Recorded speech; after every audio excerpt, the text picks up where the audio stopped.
Yo, what's up, guys? It's Topics here, and we have a plus 14 Arakara commentary. So, first pull, we're going all the way to the mini boss. This is very standard. You can just ride past all these guys on your mount. Um, and then I tend to shield charge in this pack and throw my Ravager behind me there.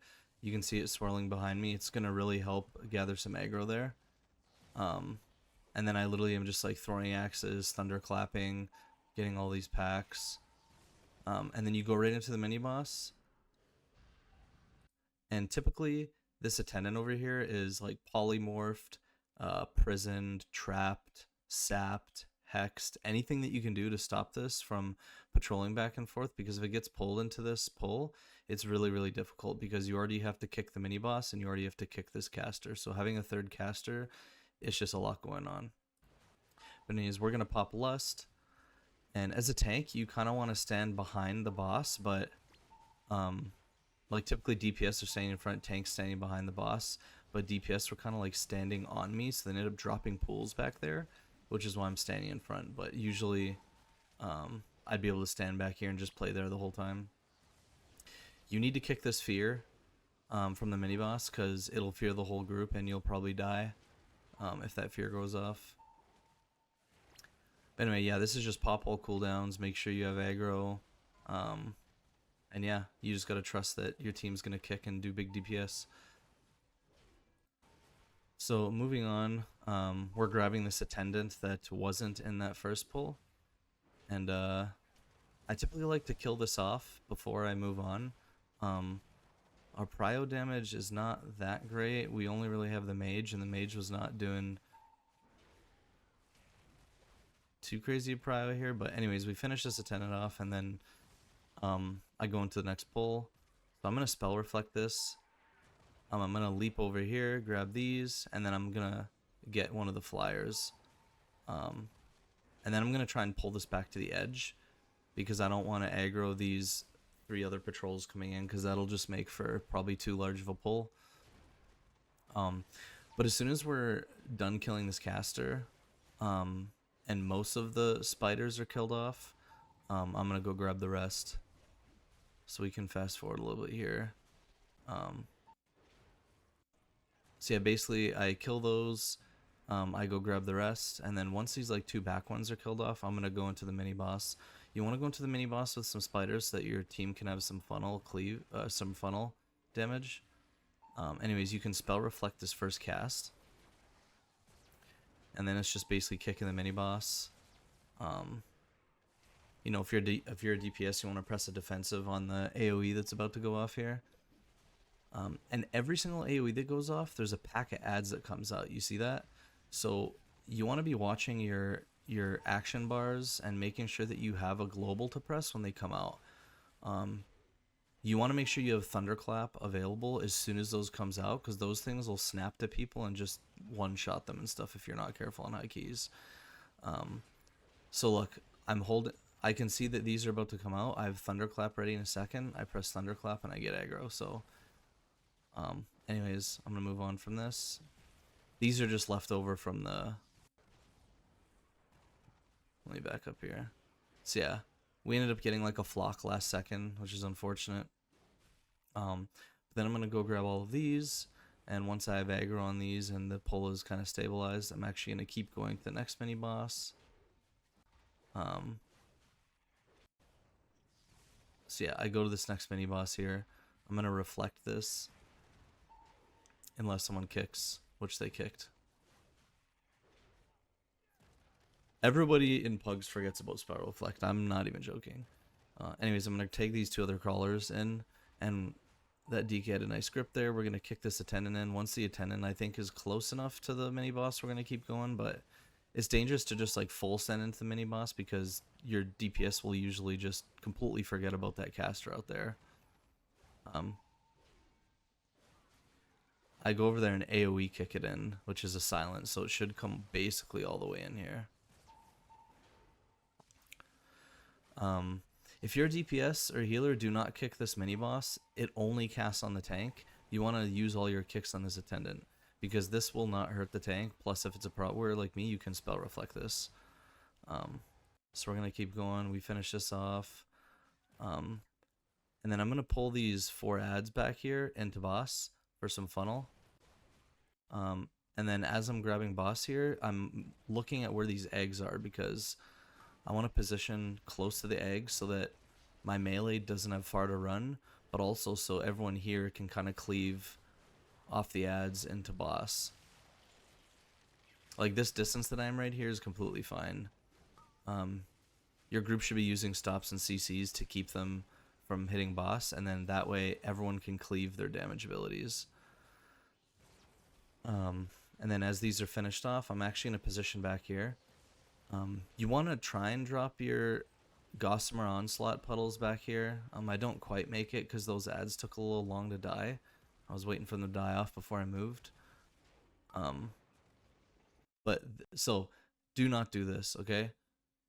My group is all over the place with these puddles. You want to stay stacked as a group and stutter step so that you save some space in the floor. So this is like a very messy start, if I'm being honest.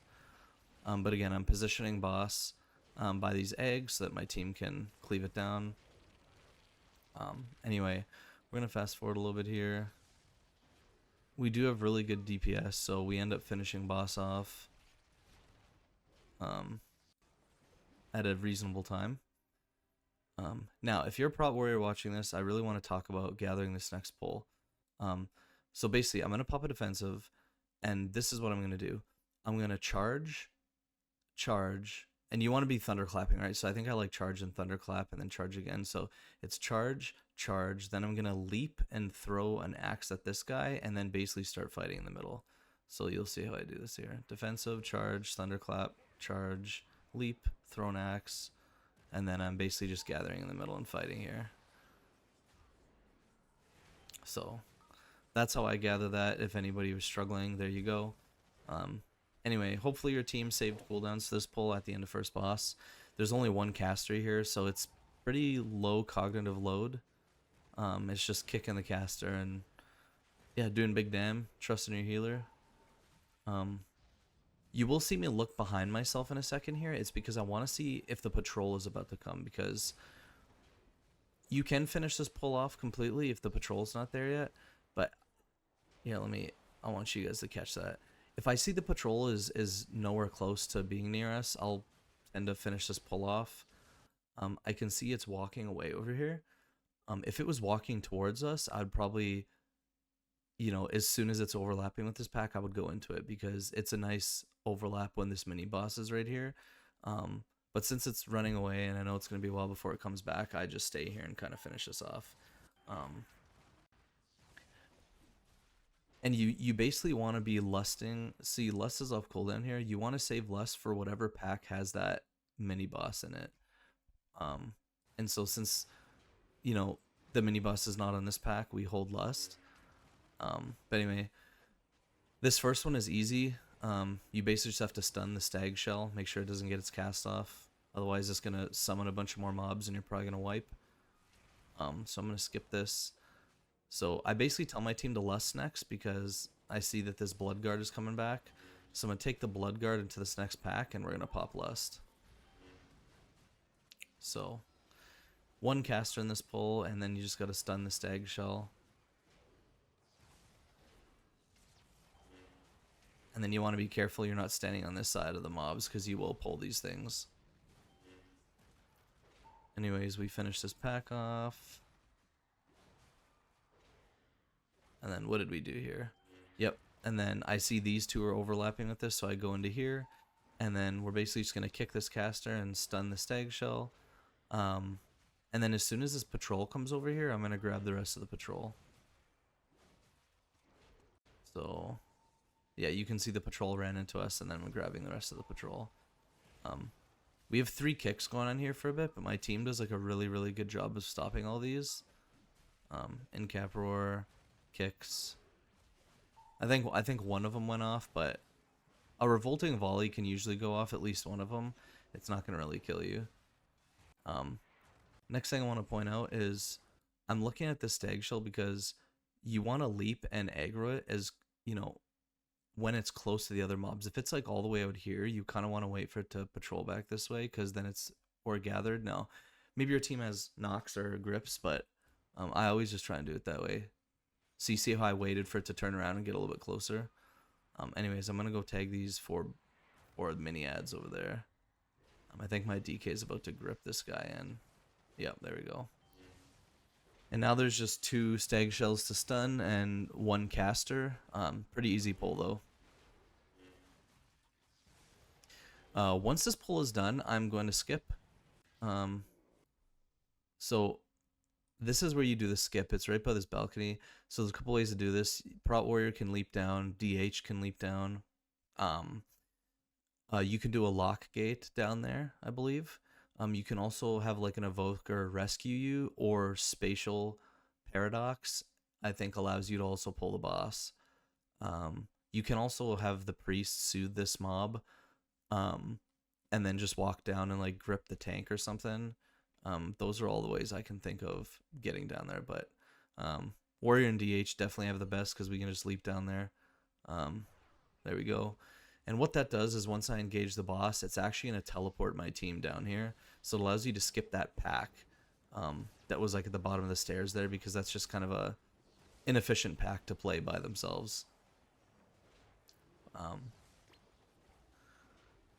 There's only one thing I really want to talk about with this boss, and it's the ad that spawns. You don't want to be playing these ads at the edge of the room, because eventually the boss is going to go to the middle of the room and cast his like swarm ability, and if you have a caster all the way out here, you may have no way to get to it, and it's just going to be like bolting and channeling on your team. So grab the ads when they spawn, kick them, and then you want to make sure you're like playing in the middle with the ads, because it's going to make the positioning for this boss a lot better.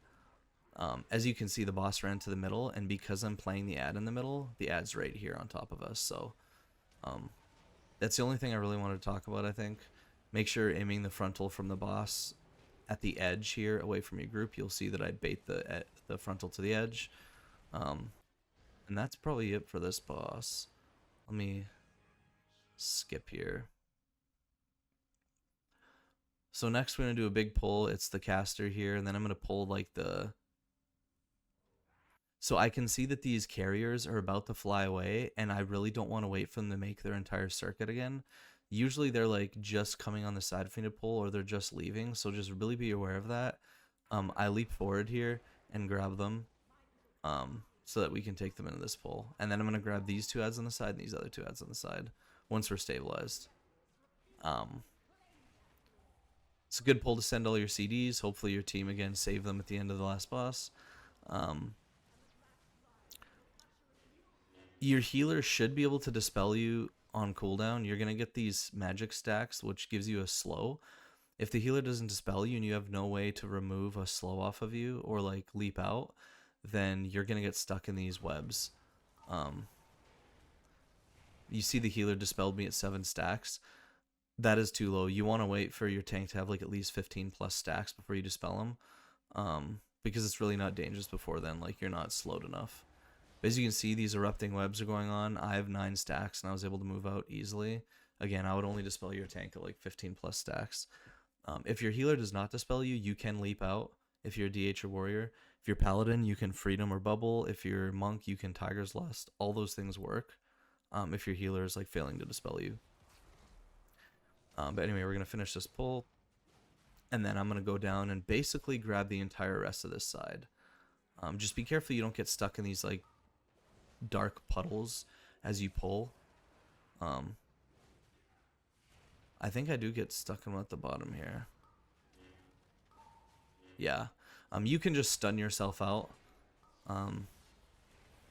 There's people standing up there. They really should be coming down with the group. But again, there's 2 kicks here. So I just want to demo something for a second. See how fast my stacks are going up? You'll see how slow I am. See how slow I am at 21 stacks? I'm barely moving. My healer should be dispelling me. And they are. So anyways, you just got to kick these overseers and just, you know, you definitely have to pop defensives on these pulls. There's a lot of white swings and like physical damage. So don't be afraid to pop defensives or like health pot or something if you need it. You can also dwarf those magic stacks off if you're afraid your healer's not going to dispel you and maybe leaps on cooldown. But anyway, we're going to keep going. The next pull is this middle guy. Now, I know in Season 1 people were not pulling this in Arakara, but this guy is completely fine to pull now. And it's actually really good count. So I'm going to pull the other pack of carriers in with this guy, and then we just have 2 kicks. This is a pretty doable pull. But yeah, that Bloodguard's heavily nerfed. He used to do like a stomp in Season 1 that would get stronger and stronger. So it just wasn't doable on high keys, but now all that he does is this like AoE swarm ability, which is basically nothing. So this Bloodguard is free now. But once the Bloodguard is killed off and these carriers are killed off, I'm gonna pull these last 2 Overseers into the last boss for funnel. Because they're not really dangerous. I mean, all that they do is cast webs to dodge, and then you have to kick them like every 20 seconds. So I'm gonna go into boss now. And I think we only end up having to kick these guys like maybe twice, maybe once. But they're really, really not that dangerous. So yeah, we kick that guy once. This guy's gonna die. We might have to kick the other one more time. But one thing I will say is Warrior is these blood workers that come in that basically drop a pull if they're like hit or tagged at all. You can use your heroic throw to pop those, so they're not like dirtying up the middle of the floor, because when the middle of the floor gets dirty is when it becomes difficult. But if you can pop those things around the edge, it's a lot easier. So you might see me like targeting some of them throughout the fight to pop them. And then another thing is you can leap away from this as Warrior, so you're going to want to wait for this cast to get below a second. As soon as it's below a second, you can leap away and you will not get sucked in. So you'll see me do it here. So yeah, I waited till like 0.5 and I leapt away, and you can see it just did absolutely nothing, and you have leap available every single suck. So yeah, you see me like throwing axes at these blood workers to try and pop them. Anyways, that's basically this fight. We did not lust for some reason. I don't know what we're waiting for. Let me see if we eventually... Yeah, we eventually lust. So, anyways, the fight is scripted. It's just rinse and repeat. You want to spread when you get the poisons. If I didn't, if I forgot to mention that, you see we have them now. If you have like a heavy melee comp, just make sure you kind of pre-spread a second or two before the poisons come out. And then we have trash left. So I run up to that other side that we didn't do yet, and I pull this last trash pack, and that's going to be it. So yeah, we timed this key with 3.5 minutes left, which means we were definitely fast enough to do a 15. Potentially, if we had a little bit more DPS and maybe less deaths, we could do a 16. Yeah, it's pretty early in the season still, so I'm happy with that. Make sure you guys leave a like and subscribe if you enjoyed this content. I have 5 more commentaries to cover this season so far. This is the 3rd one. I'm going to have 5 more coming down the pipe in the next couple weeks. So if you enjoy that content, you can look forward to that. And yeah, again, thanks you guys. Appreciate it. Peace out. Shout out to all of the Patreon members. It's because of your support that I'm able to continue making Protection Warrior and World of Warcraft content. Thank you.